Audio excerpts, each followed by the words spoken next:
में ऑक्सीजन भरी थी और एमआरआई मशीन में बहुत तेज टकराव हुआ और ऑक्सीजन सिलेंडर फट गया।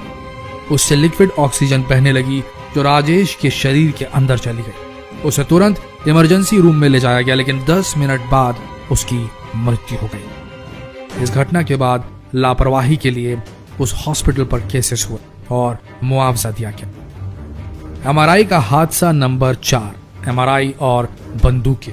बात सन 2013 की है। एक पुलिस ऑफिसर अमेरिका में इलिनॉइस के ग्रामीण इलाके में एक मेडिकल बिल्डिंग में चोरी की जांच कर रहे थे। जब वे एमआरआई रूम में पहुंचे, अनायास ही पहुंचे वो, तभी अचानक उनका सर्विस रिवॉल्वर एमआरआई मशीन ने खींच लिया। काफी कोशिशों के बाद भी उस रिवॉल्वर को नहीं निकाला जा सका। उसे तभी निकाला जा सका जब उस मशीन के निर्माता को संपर्क किया गया। 2013 में हुई पुलिस अफसर के साथ ये घटना पहली नहीं थी। 2009 में भी इसी तरह की घटना हुई थी।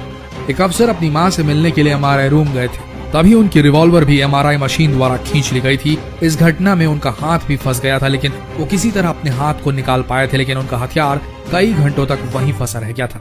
इसी तरह 2006 में न्यूयॉर्क में एक पुलिस ऑफिसर के साथ एक घटना घटी थी। एक पुलिस ऑफिसर गन लेकर एमआरआई रूम में घुस गए, जिस कारण से उनकी गन को मशीन ने अपनी तेज मैग्नेटिक फील्ड से खींच लिया और इस घटना में गन से गोली भी चल गई जो दीवार पर जाकर लगी। खुशकिस्मती ये रही कि किसी की जान नहीं गई।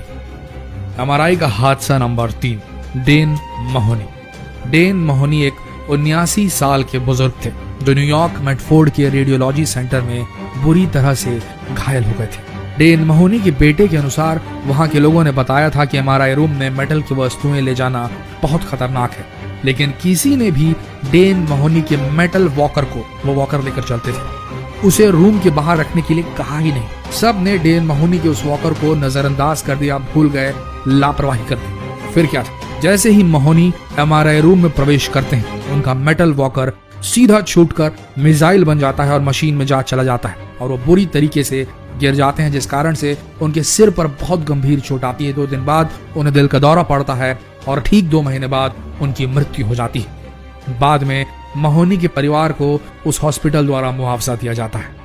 एमआरआई का हादसा नंबर 2, माइकल कोलंबिनी। यह घटना 2001 में न्यूयॉर्क शहर के वेस्ट चेस्टर मेडिकल सेंटर में घटी। माइकल कोलंबिनी 6 साल का बच्चा था जिसके ब्रेन में एक ट्यूमर था और उसकी हाल ही में सर्जरी हुई थी और सर्जरी की प्रोग्रेस देखने के लिए, जो हीलिंग हुई थी उसको चेक करने के लिए एमआरआई कराने की नसीहत दी गई थी। सर्जरी होने के बाद उसे एमआरआई रूम में ले जाया गया ताकि उसकी जांच हो सके। जैसे ही एमआरआई मशीन को चालू किया गया, तभी वहां पर एक ऑक्सीजन सिलेंडर रखा हुआ था जिसे एमआरआई मशीन ने 20 से 30 फीट प्रति सेकंड के हिसाब से तेज गति से खींचा। वो सिलेंडर उस बच्चे के सिर पर जोर से जाके लगा, जिस कारण उसके सर पर कई फ्रैक्चर आए। उसके मस्तिष्क को काफी चोटें पहुंची। उस बच्चे ने दम तोड़ दिया। एमआरआई के हादसा नंबर 1, मुंबई का हादसा। यह घटना 2014 के एक मुंबई के हॉस्पिटल की है। स्वामी रमैया, जो कि एक तकनीकी सहायक थे, वे एमआरआई मशीन को स्कैन के लिए तैयार कर रहे थे, तभी उन्होंने वार्ड बॉय सुनील जाधव को ऑक्सीजन मास्क लाने के लिए कहा। सुनील वहां पर नया लगा था, नया कर्मचारी था, इसलिए उसे एमआरआई रूम के बारे में ज्यादा पता नहीं था, उसे रूल्स रेगुलेशन नहीं पता थे। लेकिन सुनील को सुनने में गलती हुई कि ऑक्सीजन मास्क लाना है या ऑक्सीजन टैंक।